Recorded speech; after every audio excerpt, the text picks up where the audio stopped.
Let's make a tassel. It helps to have something of a suitable size to wrap your yarn around. You can just cut a piece of recycled plastic or use a little box. This container would work. I would wrap this direction and I would use it, except for it's full of notions, and of course they're going to fall out on camera if I do. This would work. It's a little rusty, so I'm not going to use it. I use my phone often, but I can't film with it and use it both. So I'm going to use this block of wood. Before we start, we need to take 2 pieces of main yarn and set them aside. 6 to 8 inches is usually pretty good.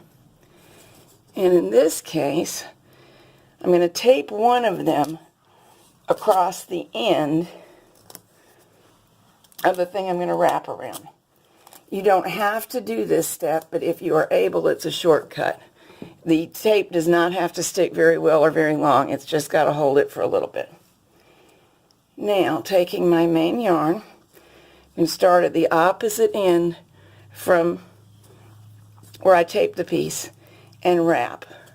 Usually a minimum of 30 times, depending on the thickness of yarn and the effect that you want. You can go up to 60. There's not really an upper limit, but there's a practical point at which it would be hard to knot the strands of yarn together. I'm going to go slow for a minute and make sure I turn so you can see the whole process. That's how we're wrapping. You can just do it by feel, of course, but I want to go back and count. 3, 6, 9, 12, 15, 18.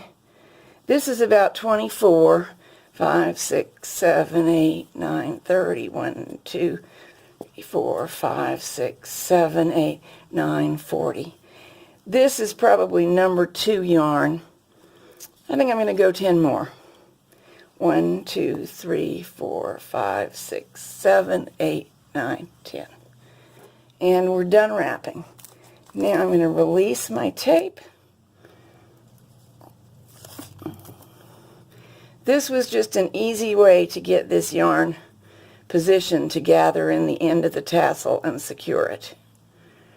We could take a yarn needle and slide it under right now and get the same effect. So if you don't have something you can tape to, don't feel like it's a disaster. I need that to be a little tighter. I felt it loosen up on me. So I'll slide it under and make a second knot. Here's my end again, and here's what it ties to. Really tight, because this is what's going to hold the whole thing together. There we go. Now coming down to the opposite end from the tie, trimming the main yarn, and taking it off the form we wrapped on is the next step. Now here's where our next piece will come in. Usually it takes a couple of wraps to feel like you have control of it, and then can tie the ends together, because you know you're working with one hand holding and one hand tying. And it's easier if you can get your mouth into the act, but I'll be darned if I'm going to do that for you on camera. And now this is basically done.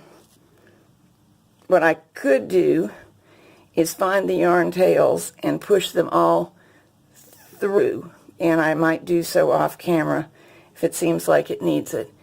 But this is basically finished. Now all you have to do is hold it smooth and trim the ends to the length you want. So always start with a form a little bigger than you need, because no matter how careful you are, every wrap is not the exact same size. Now, in order to sew it onto something, thread a little bit of main yarn into a yarn needle, and your yarn needle goes under here through the top of the button, and from then to the corner of your pillow or the point of your scarf or whatever it is you're doing. But sew it on very securely, and made in this way, They're really quite durable and good looking. But also, no matter how securely you sew this on, and I would go through a couple of times, it's not that much trouble. And you know how tassels wash, not so well. So what I would do is snip this yarn and re-sew it onto my pillow or whatever after laundering. So how long did that take us? 5 minutes maybe? You saw the whole thing. It's easy and you really don't need any equipment.